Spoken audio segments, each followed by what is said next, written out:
Olá, eu sou o Victor Fontana e esse é o seu Destaque ABC2, o lugar da sua confiança para encontrar informação sobre ciência, fé e o diálogo entre essas duas coisas.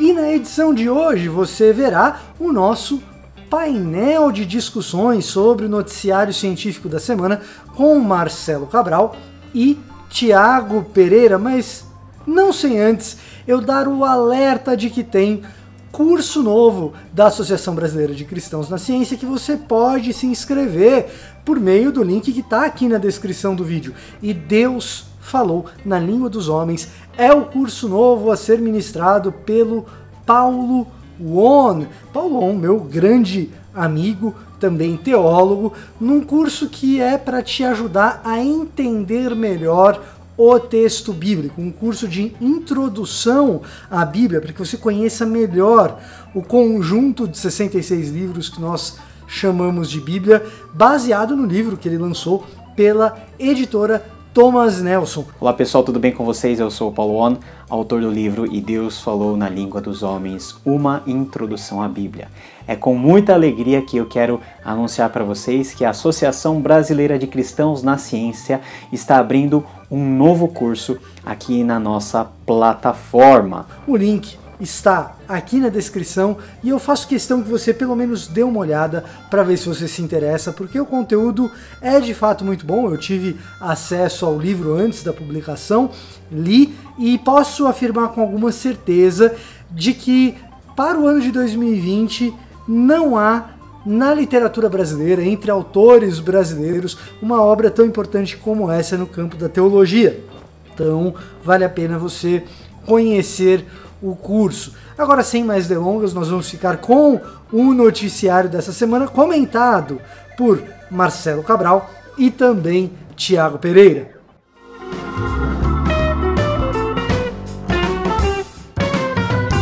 Então, para conversar sobre o noticiário científico dessa semana e também das interações desse noticiário, dessas informações, com a maneira como a gente exerce fé, ética, pensa em sociedade. Nós estamos aqui com o Tiago Pereira, nosso biólogo da Associação Brasileira de Cristãos da Ciência, e também com Marcelo Cabral, já conhecidos de quem acompanha o Destaque ABC2. Então, obrigado por estarem conosco, Tiago, Marcelo. Prazer estar aqui sempre, meu amigo. É um grande prazer estar aqui com a gente. Vamos conversar um pouco. Tá certo. Para começar a nossa conversa, eu queria chamar um pouco essa questão da biodiversidade. A gente tem uma queda da biodiversidade no planeta. Essa semana, a gente teve, inclusive, estudos da WWF dando conta da queda de populações animais, tanto na América Latina quanto na África. Se a gente comparar aí com 500 anos atrás, 1500, ano 1500 até hoje, nós temos uma queda de 94% das populações da América Latina, 65% na África. Tiago, por que é importante a gente monitorar esse tipo de número? Por que a gente não pensa simplesmente nessa biodiversidade, nesses animais apenas como fonte de recursos? E por que esse monitoramento para nós não é simplesmente ser eco-chato, ou eco-bobo, ou militonto? Muito bom. Exatamente, né? São notícias tristes que chegam a todo momento e a gente tem, acho que mais próximo de nós agora, para a gente sentir isso mais quente, são os incêndios que estão acontecendo no Pantanal e a perda de áreas na Amazônia e a devastação enorme, como que isso atinge animais, né? Animais grandes, vertebrados, aquela forma de vida que está mais perto da gente, né? Que às vezes a gente tem mais até empatia, às vezes. E essa pesquisa que você está citando, ela é muito importante, que na verdade, um monitoramento ao longo de décadas que o WWF tem feito, e mostrando como que essas formas de vida estão se perdendo com muita velocidade, com um número muito grande de espécies que tem diminuído ao longo do tempo, falando de vertebrados, né? A gente fala de peixes, répteis, anfíbios, aves e mamíferos, onde nós nos encaixamos, né? Então são formas de vida mais claras para a gente, mais óbvias, que a gente pensa em como que isso tem diminuído. E quando a gente pensa nisso, a gente precisa sempre voltar para a questão ecológica, ela trabalha de um ponto de vista, e a gente precisa olhar para isso, lembrando que nós pertencemos a um ecossistema. O ser humano, ele não está destacado da natureza, né? Ele não está totalmente isento da natureza, como a gente às vezes pensa, olhar para a natureza como se fosse algo fora de nós. Nós fazemos parte disso, né? Então, tudo que acontece com a natureza, tudo que acontece com o meio ambiente, vai nos atingir diretamente de alguma forma. A perda de biodiversidade, ela é muito preocupante porque ela implica em algo que está por trás. A perda de biodiversidade está relacionada à perda de ecossistemas, né, ou ao desequilíbrio de ecossistemas. E o desequilíbrio de ecossistemas vai acarretar a extinção de muitas espécies, vai acarretar desequilíbrios ecológicos que causam danos severos e que vão nos atingir de alguma forma.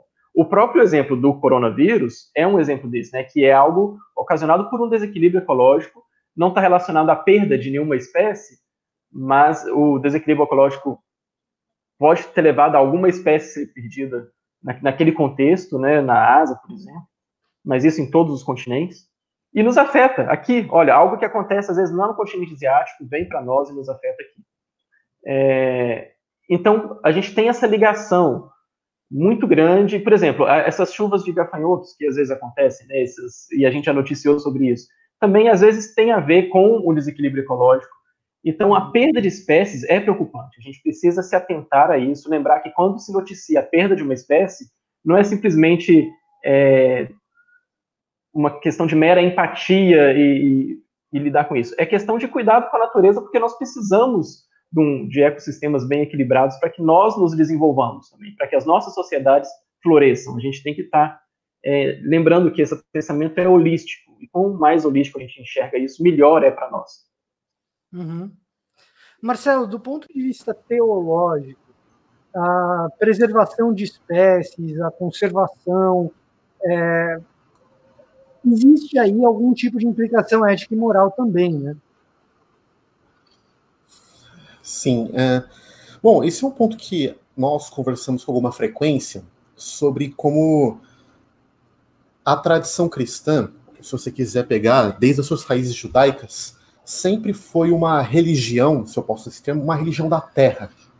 O povo da terra, da Eretz, no Novo Testamento do Gen. E como essa conexão entre povo e terra, entre Adão e Adam, entre humano e terra, sempre foi muito importante na tradição bíblica e tradição cristã. Deus não colocou o seu povo desconectado com o mundo que ele fez, mas a partir do pó da terra desdobra-se um povo que deve refletir na terra o caráter sábio, generoso e hospitaleiro do seu Deus. Então, o que eu penso a partir disso, importante para a gente refletir, é de que a tradição bíblica ou a escritura, ela nos dá poderosos recursos, e mais do que recursos, nos coloca certos imperativos na forma da gente lidar com o mundo de Deus, com a criação, com a natureza. E me parece que há uma transgressão, não só no fato da gente consumir muito, da gente não ter hábitos tanto privados quanto organizacionais que sejam apropriados para o mundo se desenvolver de um jeito saudável com seus ecossistemas, mas tem a ver com a nossa imaginação, os nossos ideais estarem completamente alienados de um ideal de um mundo que funciona harmonicamente com os ecossistemas. O que quero dizer com isso? Se a gente fosse no banco das nossas igrejas e colocasse a lista das pessoas dos 10 maiores desejos, provavelmente no top 10, para não dizer top 3, da grande maioria dos pastores e líderes, não passaria, não é uma preocupação, não só um cuidado com o meio ambiente, né, mas assim, uma correta relação com o mundo natural. Uma correta relação com isso. Isso não está na nossa mente como uma preocupação realmente importante. Tá assim, claro, se você puder separar o lixo reciclável, separa. Não vai matar animalzinho, coitado, né? Ai, que absurdo a queimada, eu tô sentindo muito calor. No máximo isso. Mas isso não se concretiza como um imperativo que nos obriga a refletir teologicamente, economicamente, politicamente, sociologicamente, sobre novas formas da gente ser humano, ser igreja e ser sociedade. Isso ainda não está colocado. A gente não vê isso acontecendo em quase lugar nenhum. É ainda uma preocupação periférica. E para mim isso é um problema teológico. É um problema teológico. É uma... Eu costumo lembrar que quando Deus pune o homem, ele salva as espécies em Noé. E quando ele está prestes a punir Nínive, ele lembra Jonas de que, olha, você está reclamando porque eu não estou punindo Nínive e tal, mas não se esqueça que ali tem muitas pessoas e também muitos animais. Aparentemente, para Deus, esses animais aí, eles têm valor intrínseco, né, Marcelo? Cara, você lembra uma passagem sensacional, né, de Jonas? Então, no escopo dos planos redentivos para qual ele chamou Israel, estava Nínive e estava o gado de Nínive. Então... a gente tem vários textos, né, sagrados que lidam diretamente com isso, né? Vários salmos, o livro de Jó, a gente tem... e são vários textos que a gente pode até associar com a teologia da criação, que dizem respeito a como Deus se importa e como ele interage com toda a criação, né? Não só com o ser humano, mas com toda a criação, que é preciosa aos olhos dele e que cumprem um propósito, né? E que a nós é dada a ordem de cuidar disso tudo, né? Então a gente tem uma responsabilidade muito grande. Eu acho que muitas vezes nós não nos atentamos para essa responsabilidade que é atribuída a nós pelo próprio Criador, de entender o papel dessas coisas e o propósito que isso existe para o nosso próprio bem, inclusive, né, por causa dessa questão ecossistêmica. Agora, o que me preocupa são duas coisas. Primeiro, é um papo que, para a maioria das pessoas, parece um tanto distante e abstrato, né? Porque, isso daí está na mão das agências reguladoras, isso daí está na mão dos governos, isso daí está na mão das grandes empresas, das grandes corporações. E, às vezes, no cotidiano das pessoas isso passa longe. A segunda preocupação que eu tenho é que quando essa conversa sobre preservação de espécie, vamos combinar, ela não é nova. A gente tem essa conversa aí, pelo menos nós que temos aí mais ou menos a mesma faixa etária. Pô, eu me recordo desse tipo de assunto desde os tempos de criança, pré-adolescente, como tema, e muitas vezes com uma pecha de um assunto um tanto chato.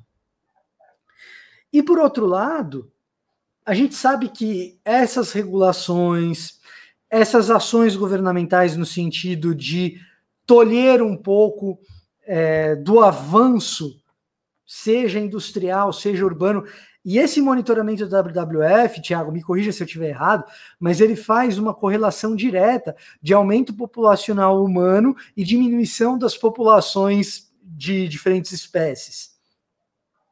Então, o avanço humano ao redor do globo e, às vezes, a retração, assim, o freio econômico que se coloca nesses casos. Eu já vi, em alguns tipos de discussão desse tipo, e é relativamente comum que se fale sobre isso, justamente quando a economia global está incluindo os mais pobres, agora os pobres são obrigados a reduzir o seu consumo. Então, Marcelo, como que você pensa economicamente a respeito disso? E depois, Thiago, como que a gente pensa no cotidiano das pessoas, de como falar dessas coisas no cotidiano das pessoas? Porque realmente, às vezes, esse papo fica um papo muito distante, muito na mão do governante e tal. Cara, que vou dar rápido livre pensamento a respeito disso, tá? Porque, de fato, eu diria, é uma coisa distante. Por quê? porque o único modo da gente ter algum tipo de mudança importante são os governos assinando largos tratados e respeitando os tratados ambientais. Isso é um fato, tá bom? Agora, as grandes estruturas são conduzidas por pessoas. Isso significa duas coisas. Primeiro, porque os cristãos e cada cidadão tem uma participação no voto e outros mecanismos de pressão e envolvimento político, que ela pode escolher políticos ou apoiar ou pressionar para que eles se atentem para essa agenda. E, de novo, a gente precisa de uma reforma teológica para compreender que esse não é um tema periférico, não é um tema que, dentro da nossa cadeia de prioridades, pode ficar lá em último lugar, porque os bichinhos morrem mesmo, né? Então, em outras palavras, pensar no Acordo de Paris quando a gente está pensando em teologia pública, seja você um teólogo ou só alguém que está na sua igreja, é algo que faz sentido e é importante. Aí você está querendo dizer... Eu diria que é fundamental. O que eu digo numa reforma teológica é porque eu nem digo que os nossos valores estão errados, mas a proporção que nós damos de importância para os temas está problemática. Está doentia. Então, você pegou o ponto perfeito. Agora, o segundo aspecto para além desse problema das grandes organizações, isso, claro, coloca cada um de nós no seu dilema, nos nossos sonhos, nossas expectativas. O que eu quero dizer, enquanto o cristão tiver como ideal de vida o American Way of Life crente, o Middle Western Evangelical, o que eu quero dizer com isso, né? Um tipo de vida em que o ideal de vida para mim é eu ter uma casa com um quintal grande, com uma boa cerca, ou com um muro alto, ou num condomínio, que eu tenho o meu próprio carro, minha esposa também, a gente precisa de 2 carros, afinal de contas. Eu quero fazer minhas viagens internacionais, ou ir para a Disney, se você gosta mais de ursinhos, ou fazer uma viagem mais cool, tipo, pela Europa, e por aí vai. Como o ideal da vida aqui, e esse for o seu objetivo, e muitas vezes isso é carregado de imagens religiosas. Não, porque eu também evangelizo, porque eu dou o dízimo, eu sirvo na igreja, mas no fundo, o coração e a nossa mentalidade está capturada por esse tipo de vida, dificilmente transformações grandes vão ocorrer. Porque a nossa imaginação, os nossos desejos estão capturados ainda pelo ideal do American Way of Life, mesmo que seja um estilo crente ou evangélico disso. Então eu diria, tá? Vocês podem até me xingar depois aqui de heterodoxo, mas enquanto o nosso desejo for de que cada cidadão tenha um carro, ao invés da gente ter um transporte coletivo eficiente, o nosso sonho for de cada um de nós ter uma casa com um quintal grande, em vez da gente ter bons parques públicos, o nosso sonho for cada um de nós enriquecer, em vez de pensar laços sociais importantes, conexões morais relevantes, dificilmente a gente vai ter mudanças significativas. Então, eu diria que nós precisamos, isso quem disse foi João Calvino, tá? Que uma boa economia é uma economia que cria laços sociais entre as pessoas. Gente, Calvino, a boa economia cria laços sociais. E nós vivemos uma economia, uma imaginação que cria fragmentação, que as pessoas têm muitas dificuldades de criar laços, porque a forma que a gente se organiza economicamente mata o mundo e mata a nossa sociabilidade. Então, assim, tem um longo processo, eu diria, ele começa por um discipulado que reforme nossas mentes teológicas para aquilo que a gente quer para as nossas vidas, e que a gente abandone um American Way of Life crente como ideal de vida na Terra. Exato. Eu acho que para complementar, então, acho que isso a gente pode pensar em 2 pontos, né? A gente tem toda essa questão que passa, inclusive, por um reconhecimento histórico de por que as coisas estão assim e o papel do cristão no meio disso tudo, né? E é triste quando a gente vê realmente a questão histórica, que a gente vê como que o entendimento ecológico, né, e os estudos, e inclusive estudos acadêmicos, mostrar. Tem um artigo muito importante, que foi publicado na década de 60, por Lynn White Jr., muita gente deve conhecer, que são as raízes históricas da nossa crise ecológica, e ele coloca a conta, ou coloca o problema na conta dos evangélicos. É impressionante o que ele faz nesse artigo. É um artigo que rolou o mundo, é um artigo que foi muito importante para o meio acadêmico, e é uma visão que foi passada por ele, então, e continua na mente de muitas pessoas, que a crise ecológica é culpa dos cristãos, dos cristãos, principalmente cristãos evangélicos, né, por causa de certo tipo de teologia que se pensava. E aí a gente tem que parar e refletir se realmente, para lá, essa culpa que ele está atribuindo a nós procede em algum nível? Será que muitas coisas passaram porque nós falhamos em cuidar da criação e agora o mundo está olhando para nós como responsáveis? Tá, nós não somos responsáveis sozinhos, né? Mas nós precisamos entender se isso chegou nesse ponto. Nós estamos exercendo o nosso papel de cumprir o mandato de Deus de forma adequada? E aí nós precisamos olhar para pesquisas assim, olhar para questões mais recentes, né, como essa do WWF, como o Acordo de Paris que você falou, e entender o que se está tentando fazer, e entender qual que é a nossa responsabilidade para recuperar isso, para recuperar, inclusive, credibilidade do cristão frente a essas questões. Porque nós temos um paradigma, né? Nós temos uma ordem divina de cuidar das coisas, nós temos um padrão, e o nosso padrão deve ser elevado, sempre elevado. Então nós estamos deixando o padrão baixo. Eu acho que nós precisamos nos preocupar com isso. Assim, e essa mentalidade, às vezes a gente se perde, né, por pensar que isso depende das grandes organizações, isso depende dos governos, depende do Acordo de Paris, só que isso está envolvido diretamente também no nosso microcosmo, na nossa pequena estrutura familiar, nossa estrutura da igreja. Então, as coisas passam pelo macro e pelo micro também. A gente precisa mudar comportamento, e para mudar comportamento a gente precisa mudar a mentalidade, mudar o coração mesmo.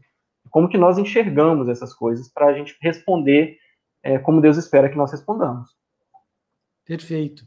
Tiago, numa fala anterior você mencionou a própria questão do advento, especificamente do novo coronavírus, do SARS-CoV-2, da Covid-19, em decorrência de práticas ambientais temerárias, da proximidade maior. Você não chegou a mencionar com tanta especificidade, nós já tivemos, inclusive, no Destaque ABC2, esse tipo de discussão, mas a proximidade do ser humano com espécies que antes ele não tinha, propicia condições para que surjam novas doenças infecciosas de origem bacteriana, viral, que antes elas estavam ali isoladas e agora passam a tomar contato com o ser humano. A Covid-19 é um exemplo de outros que são em potencial.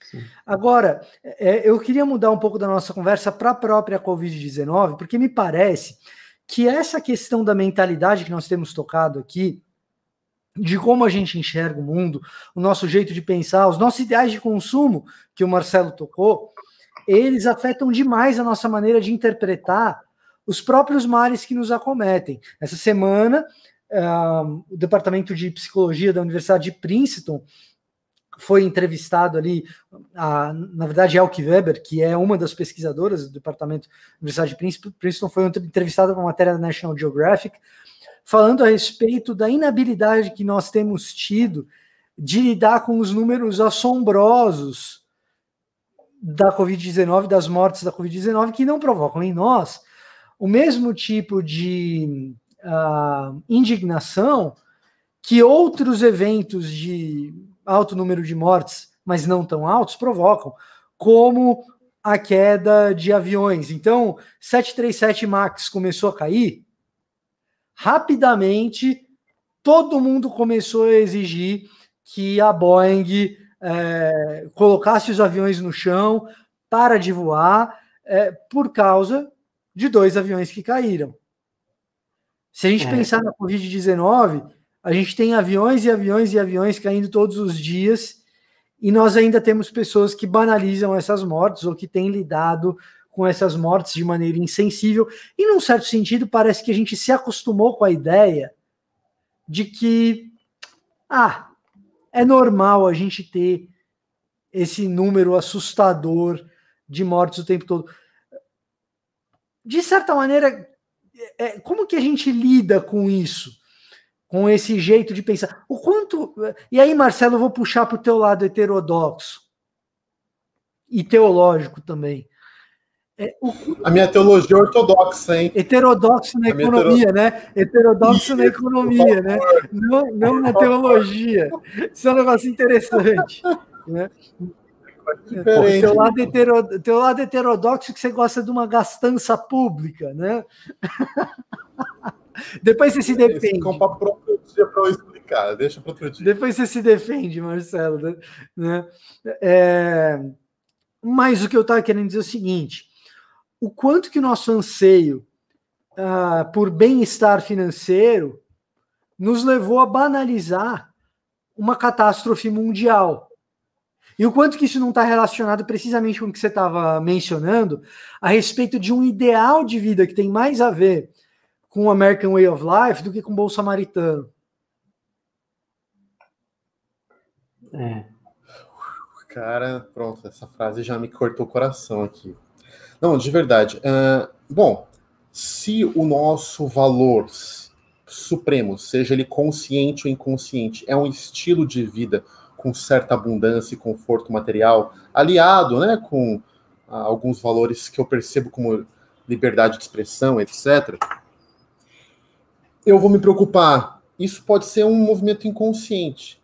Mais do que esse modo de vida se mantém intacto, ou que eu continue na ilusão que eu estou caminhando para ele, do que com outros problemas grandes, mesmo que seja a morte de gente. Daí fala, nossa, Marcelo, que coisa forte. E, de novo, isso não é muitas vezes um elemento consciente. E, gente, eu não estou aqui atacando os outros. Eu, em muitos sentidos, sou capturado por um estilo de vida. Eu quero fazer minhas viagens, eu quero ter minhas coisas, e por aí vai. Então, assim, eu não estou jogando pedra nos outros, mas eu estou procurando criticamente refletir para esse tipo de mentalidade que nos foi dada, a gente herdou, e a gente continua alimentando por uma série de práticas, valores, ritos sociais e culturais que a gente exerce. Agora, um ponto sobre mortes da Covid, aí que ultrapassaram 1 milhão, nos Estados Unidos ultrapassou 200 mil, e aqui a gente está chegando em 150 mil. Né? Sim. Tem vários elementos aí em jogo, então é difícil a gente conseguir diagnosticar todos propriamente. Tem um fato, que é um fato neurológico, de que nós, enquanto seres humanos, nós temos um limite da carga emocional que a gente consegue colocar em cada problema. Se nós colocamos muita carga emocional quando chegou a 10 mil mortes, isso não significa que nós, neurologicamente, vamos colocar 10 vezes mais carga emocional nisso quando chegar a 100 mil. Não é assim que o nosso cérebro funciona. Não é nenhuma questão da vontade ou da apatia em primeiro lugar. É uma questão de compensação hormonal e da nossa capacidade de colocar energia afetiva em problemas. E veja, isso não é de tudo negativo. Fala assim, então a gente tem uma estrutura neurológica ruim, apática. Não é bem isso. Se a gente, de fato, fosse ficar extremamente preocupado e sentir um peso emocional, ou culpa, ou mal-estar por cada problema no mundo, e hoje com a internet a gente consegue acessar cada problema no mundo, pronto, a gente tinha uma depressão global, ninguém saía da cama. Então nós precisamos de mecanismos neurológicos, psicológicos e psicoculturais para continuar a vida. Isso em si não é ruim. Espero que ninguém me tome mal. Nós precisamos de algum nível de não empatia para seguir a vida. Se nós formos 100% empáticos, ou seja, se qualquer acontecimento ruim no mundo, a gente assume disso uma contaminação emocional imediata e completa, acabou a vida. Acabou a vida. Né? Você está dizendo, Marcelo, que toda indignação é seletiva? Claro. Toda indignação seletiva, seja consciente ou inconscientemente. Agora, é muito interessante. Pode falar. Só completando, porque isso pode dar um mal entendido. Agora, tem dois problemas que eu quero tirar disso. Um é que isso pode gerar um problema emocional e pode gerar um problema comportamental público. problema emocional é que pode, de fato, nos tornar duros ou insensíveis. Isso é ruim. Insensibilidade para um problema da proporção que é a Covid-19 é ruim, é pecado, se você quiser usar o termo, é doentio.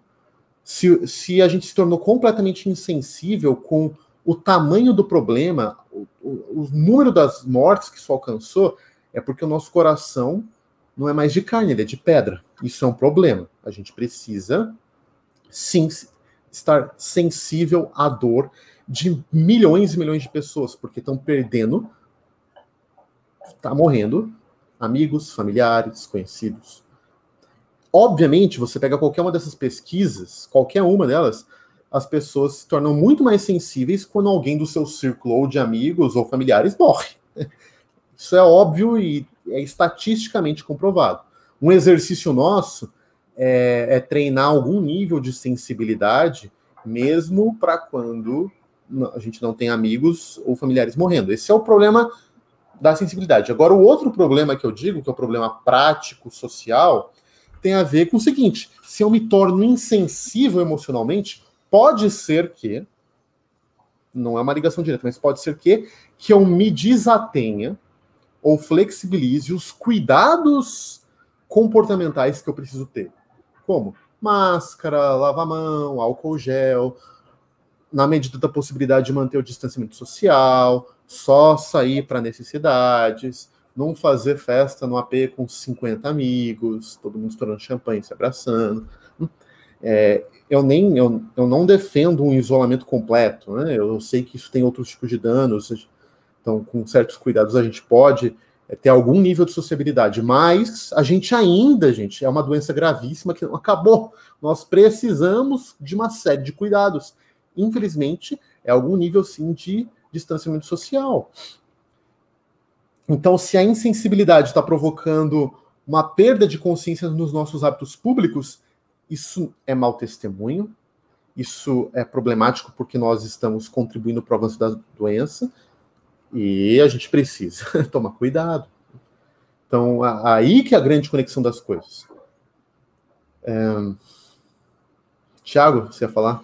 Assim. É isso aí que você acabou de falar, né? Só para complementar, é o velho equilíbrio, né? O equacionamento entre liberdade e responsabilidade, né? A gente vive num contexto sociocultural que preza muito a tal da liberdade, mas a gente às vezes tem dificuldade até em definir o que é essa liberdade, e a gente esquece da questão da nossa responsabilidade, e principalmente a responsabilidade não só enquanto cidadãos, mas enquanto cristãos presentes, né, como agentes redentivos na sociedade. Então, o nosso papel é fundamental nisso. E você ia falar, Marcelo? Não, pode completar, depois eu falo. Tá. Isso é muito interessante perceber como que a ciência comportamental, a psicologia evolutiva tem estudado muito essas questões, como que o cérebro, né, reage diante dessas questões. E isso tem a ver justamente, como o Vitor falou, né, lá no começo, esse link que pode ser feito com a questão de situações ambientais, em geral, ou com a questão de uma doença ou de grandes catástrofes que às vezes não geram tanta empatia de nossa parte. Mas é justamente porque o nosso cérebro, ele é adaptado para lidar com situações mais caseiras mesmo, situações familiares, situações menores. Ele se desenvolveu justamente para lidar com questões de proteção familiar, de proteção do clã, né? Então, se a gente pensa no desenvolvimento social, sociocultural do ser humano, isso tudo passa por... Então, por exemplo, o desenvolvimento nosso, né, de passado, a gente não tinha, os clãs não tinham noção do que se passava ao redor do planeta. Então, não precisava lidar com tantos dados e tanta informação. Hoje, a gente lida com informações do planeta inteiro em tempo real. E justamente por isso, né, como o Marcelo disse, há esse processo cerebral mesmo, neurológico, de lidar com isso e quase que de apagar algumas coisas, porque você não consegue lidar com tudo, você não consegue lidar com os problemas econômicos, com problemas sanitários, problemas de saúde, né, problemas ambientais, você não consegue ligar tudo ao mesmo tempo e se dedicar, você vai ficar todo mundo deprimido no final. Tem algumas pesquisas interessantes que mostraram que o nosso cérebro, a nossa empatia, né, a nossa capacidade de responder com compaixão, às vezes, ela reage muito bem quando você tem uma pessoa, um nome, um rosto. E aí você gera uma empatia, você entende que aquilo é ruim.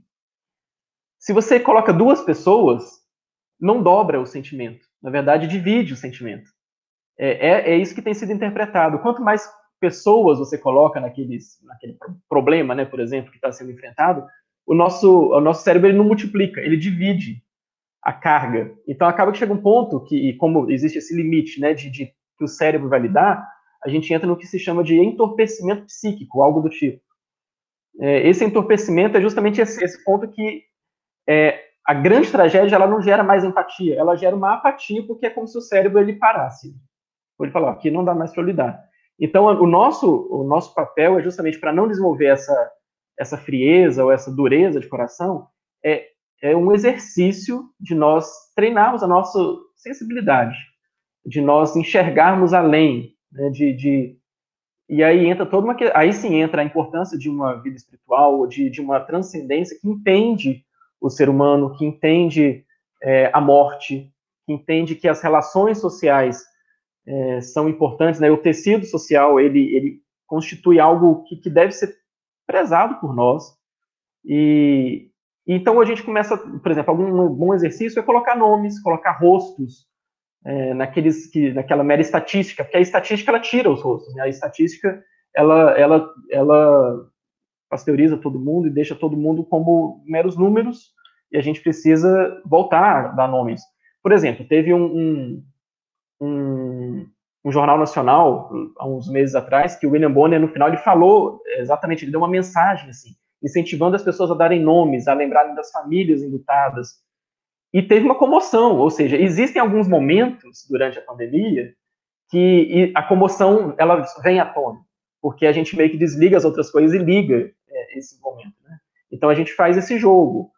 Alguns momentos a gente e aí passa do individual para a sociedade, né? E aí esse conjunto, essa coletividade sente junto. E aí, de repente, para um pouco. Então, esse equilíbrio, né? Algo para a própria sobrevivência do cérebro mesmo, para a gente conseguir manter as coisas funcionando. Então, a gente tem que achar esse equilíbrio. Pode falar, Vitor. Me parece que isso se estende, inclusive, para a questão de preservação de espécie que a gente estava comentando. Porque você chega e fala assim, nós perdemos 94% da população de animais vertebrados na América Latina desde o ano 1500. Agora, beleza, isso é um número estarrecedor. Mas o que isso significa? Como esse número se traduz? No caso de óbitos, o número se traduz no nome da pessoa que eu perdi, do luto que eu estou processando.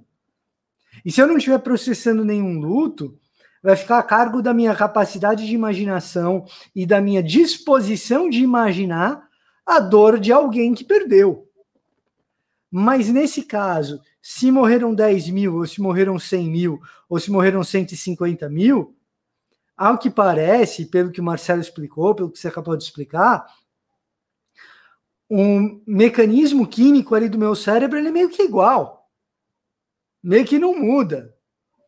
A gente cognitivamente diferencia 10 mil de 150 mil, mas do ponto de vista da reação que a gente tem é meio que a mesma. Perfeito. Num certo sentido, Marcelo, eu acho que a gente precisa construir.